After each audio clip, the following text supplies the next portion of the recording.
Mount Zion Music.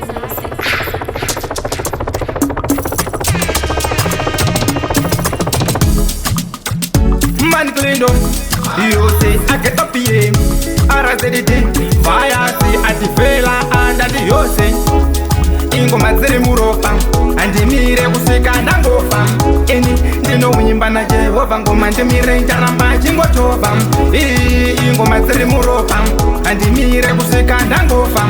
ini ndinowimba naJehovha ngoma ndimire ndaramba chingotova aupenyu unoda kupfekedza chakufa ukasadaro nhamo inokumwa semakuva inokudhraivha kasele ndirovha saka unofanira kunge uchingwapa Mwari baba ndiye wedu godobori vashoma pakupa ipapo usashori mangwana unova nochowiri saka usamire kuvhaisa matiri ingoma dziri muropa andimire kusvika ndangofa ini ndinowimba naJehovha ngoma ndimire ndaramba chingotova ingoma dziri muropa andimire kusvika ndangofa ini ndinowimba naJehovha ngoma ndimire ndaramba chingotova Mwari hambo kusiyo chipinda mudziwa anotokunzengesa pakati variwa nini pamangoma ndinoruma sechiva kandoziwa ihopo vasati vandiziwa ilevo riri haika patoputopu mangwana ndide kuti ndiruse hope angandidzikisa padenga ipapo basopu araska direction ngatarise mhepo ingoma dziri muropa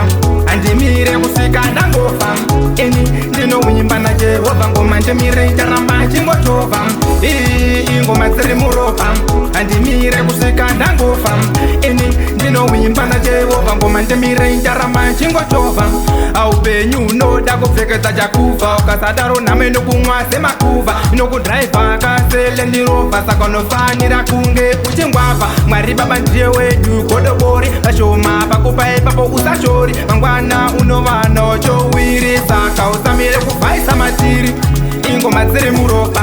andimire kusvika ndangofa ini ndinowimba naJehovha ngoma ndimire ndaramba chingotova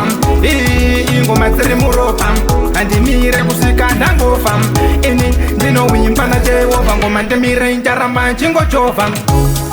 ingoma dziri muropa andimire kusvika ndangofa ini ndinowimba naJehovha ngoma ndimire ndaramba chingotova ingoma dziri muropa andimire kusvika ndangofa ini ndinowimba naJehovha ngoma ndimire ndaramba chingotova Mount Zion Music.